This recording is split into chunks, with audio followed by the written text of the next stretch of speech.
everyone and welcome back to the channel Deep Vlogs Kolkata. আমার নাম দীপ and আমরা আজকে একটা জিনিস এনেছি। আমি আগের ভিডিওটাতে বলেছিলাম যে আমার যে স্ট্যান্ডটা আছে, মনিটর স্ট্যান্ডটা ছিল, সেটাতে এই মনিটরটা ধরতে পারবেন না। সো আমার প্র্যাকটিক্যালি করার চেষ্টাও করেছিলাম, but it is too large for that. So আমি একটা স্ট্যান্ড কিনেছি, সেই স্ট্যান্ডটা এসছে। আমরা সেই স্ট্যান্ডটাই আজকে আনবক্সিং করবো অ্যান্ড দেখবো কতটা মানে এত বড় একটা মনিটরকে কতটা ধরে রাখতে পারে, সেটা একটা মানে প্রবাবিলিটি আমরা চেক করবো আজকে এই ভিডিওতে। And this is the stand which has come, this is from জিন অফিস। এই হচ্ছে স্ট্যান্ডটা, this is how it looks. এবার এটা আনবক্সিং করবো অ্যান্ড করে আমরা তারপরে দেখবো। তার আগে জিনিস দেখাই, এটা আমার আগের স্ট্যান্ডটা এখানে রাখা আছে, এটাকেও লাগাবো। আর ফর দ্য টাইম বিং জায়গার অভাবে আমি দুটো স্ট্যান্ড লাগাতে পারিনি, এই জন্য আগে এই স্ট্যান্ডটাও লাগাতে পারিনি। অ্যান্ড আবার দেখাচ্ছি কত জায়গা রয়েছে এর মধ্যে। তো এই স্ট্যান্ডটা লাগানোর পর আমি দেখবো এই স্ট্যান্ডটা লাগানো যায় কিনা, সেই জায়গাটা হয় কিনা। বেসিক্যালি এটা তো আমার টেম্পোরারি সেট আপ। যখন আমার পারমানেন্ট সেট আপ হবে, তখন যে আমি একটা জিন অফিসের ওই অ্যাডজাস্টেবল টেবিল আমি নেব, তো তাতে there will be ample space for both the monitors এক জায়গায় মানে রাখার জন্য। সো আপাতত আজকে ভিডিওটা আমরা এই দুটো কাজ করবো। তার আগে সবার আগে আমি আনবক্সিংটা করি।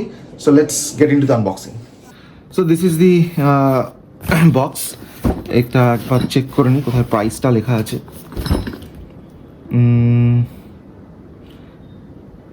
এখানে অ্যাড্রেস দেওয়া আছে, but I do not see the price. Probably এর মধ্যে আছে, এটা 57 বলে আমি দেখতে পাচ্ছি না। This is the bill from the Amazon.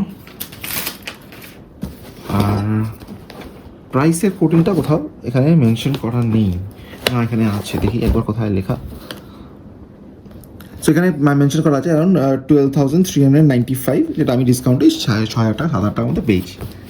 So এবার এটা সব কিছু সাইডে করে আমি এটাকে খুলবো।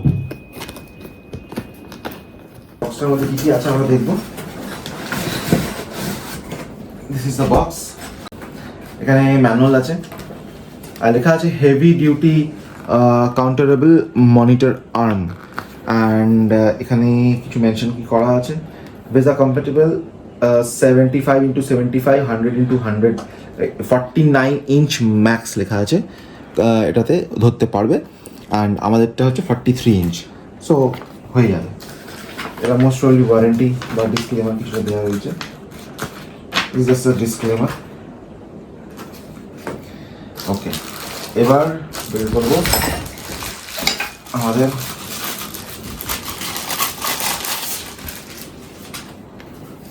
এটা তো হচ্ছে মেইন সুইং আর্মটা। অ্যান্ড এটার মধ্যে কেবল ম্যানেজমেন্টও করা আছে। খুলে নেওয়া যেতে পারে, এখান দিয়ে কেবলস ঢোকানো যেতে পারে, ঢুকিয়ে এখান দিয়ে বের করানোর জন্য অপশনসও আছে। সো এটাকে আবার লাগিয়ে দিলাম। এক্সটার্নাল কিছু কেবল দিলে হ্যাঁ আমাকে লাগাতে লাগে, সেটারও অপশন আছে। এটা পুরো মোটরটা, এটা একটা গেল। এখানেও কেবলের কিছু ম্যানেজমেন্টের ব্যাপার আছে, এটা কীভাবে লাগাতে হবে এগুলো দেখতে হবে basically. Okay, this is like this. এর ভিতর থেকেও কেবলস নিয়ে যাওয়া যাবে। সো এগুলো দেখতে হবে, এগুলো কীভাবে লাগাবো আমাকে ম্যানুয়ালটা পড়তে হবে একবার। সাথে কিছু দিয়েছে বেস, এটা বেস যেটা পর রাখবে। এখানে কিছু ক্ল্যাম্পস আছে, স্ক্রুজ আছে। এটা হচ্ছে রেঞ্জ, যেটা দিয়ে আমি করবো। যাকে এলএন কি বলে, ছোটো এলএন কিউ দেওয়া হয়েছে। এখানে একটা অনেক বড় স্ক্রু আছে। এখানে কিছু একটা সেফটি গার্ড মতো দেওয়া আছে। ওকে, এখানে আরো অনেক রকমের স্ক্রু আছে। ওকে, দিস ইজ লাইক দিস। এখানে আরো কিছু স্ক্রুজ আছে, আর একটা লম্বা স্ক্রু রয়েছে। এগুলো দেখতে হবে, ম্যানুয়ালটা না পড়লে এটা বুঝতে পারবো না।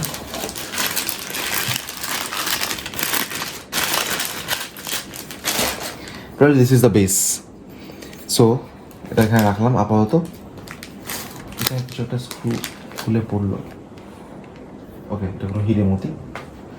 অ্যান্ড এগুলো কি দেখতে হবে। ওকে, এটা মোস্ট প্রবাবলি এটা মোটরটা যেটা দিয়ে ঘুরবে জিনিসটা। এখানে একটা okay, this is just not the monitor, এটা যাবে আমার মনিটরের পিছনে, মনিটরে গিয়ে লাগবে অ্যান্ড এটা দিয়ে সুইংটা হবে and this is another base, probably this is the আর একটা বেস যেটার সঙ্গে গিয়ে লাগবে। সো এবার এটা this is the complete packaging which we have here inside this.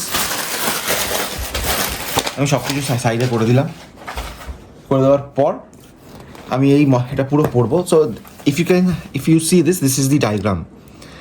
তো এটা হচ্ছে মেন আর্ম, এটা একটা আর্ম অ্যান্ড এটা গিয়ে এটা তো মানে হচ্ছে এইটা বেসিক্যালি এইটা, this one is this and after that এইটা লাগবে যেটা হচ্ছে এইটা অ্যান্ড তারপরে হচ্ছে এইটা যেটা বসবে এইভাবে বা এইভাবে এইভাবে অ্যান্ড তারপরে হচ্ছে এইটা লাস্ট অ্যাটাচমেন্ট। এখানে কিছু ক্ল্যাম্প আছে দেওয়া, কিছু ক্ল্যাম্পিং করা আছে, খোলা যায় অ্যান্ড তারপরে বাকি ক্ল্যাম্পস এর তলা দিয়ে আমাকে লাগাতে হবে লাইক দিস।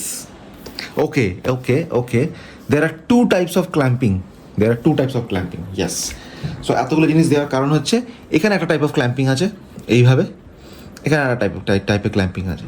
সো যেটা আমার ওখানে সুটেবল হবে সেটা আমি লাগাবো, সো দেখে নিতে হবে। সো এবার আমি সেটআপটা করে নিয়ে আপনাদের কাছে পুরো জিনিসটা। সো সবার আগে আমাকে টিভিটা খুলে এখানে নামাতে হয়েছে, ইট ওয়াজ হিউজ অ্যান্ড এটাকে ডিসম্যান্টেল করতে হবে and this is the current condition of এখানটা এরকম অবস্থা। সো বেসিক্যালি আমি একটা এইভাবে লাগাবো আর একটা এইভাবে লাগাবো, লাগিয়ে এইটা মনিটরটা ওই সুইং আর্ম দিয়ে লাগানোর চেষ্টা করব এখানটাতে। সো ফাইনালি আমাদের সেট আপ ইজ রেডি, আবার সব কিছু লাগিয়ে নিয়েছি। তার আগে আমি এটা দেখাই এটা কীভাবে করতে হয়েছে।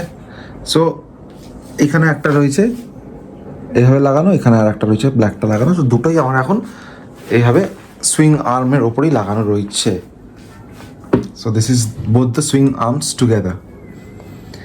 আর জিনিস বলা আছে, এই যে মুখটা ওইখানে রয়েছে, এই জিনিসটা যেটার উপরে এটা লাগানো, মানে এই সাদার যে এই পার্টটা মুখের মনিটরে, ওইটা করতে ওটা একটা মেকানিজম আছে, ওটাকে আগে ভালো করে টেনে ধরে রাখতে হয়, তারপরে ওটাকে মনিটর লাগিয়ে ওটাকে সেট আপ করতে হয়। সো ফাইনালি আমার একটা temporary set up is ready and এখানে আমি ম্যাকবুকটা এখান থেকে সরিয়ে দিয়ে আমি এখানে দাঁড় করিয়ে দিয়েছি। This is the complete set up. কিছু কেবলস এখনও দেখা যাচ্ছে পিছন দিকে লোকে দেখে, বাট আগের তুলনায় অনেকটা শর্ট হয়ে গেছে because of both the swing arms. সবকটা এই সুইং আর্মসের মধ্যেই চলে গেছে। তো বেসিক্যালি নিচে আমার কেবলিং খুব কম দেখা যাচ্ছে, বাকি সব এর মধ্যেই হয়ে গেছে। সো ফাইনালি আমাদের set up is ready, temporary set up দো বাট রেডি। এটা আমার রুমটা আপাতত দেখে নিন, পুরো জিনিসপত্র সব সেট আপ রেডি করে দিয়েছি। অ্যান্ড যদি আপনাদের এই ভিডিওটা ভালো লাগে ডেফিনেটলি লাইক অ্যান্ড সাবস্ক্রাইব তো করবেন অ্যান্ড শেয়ার করতে ভুলবেন না। অ্যান্ড আজকের জন্য এই ভিডিওটা এতটুকুনি, আবার পরের ভিডিও দেখা হবে সবার সাথে। Till then goodbye and take care.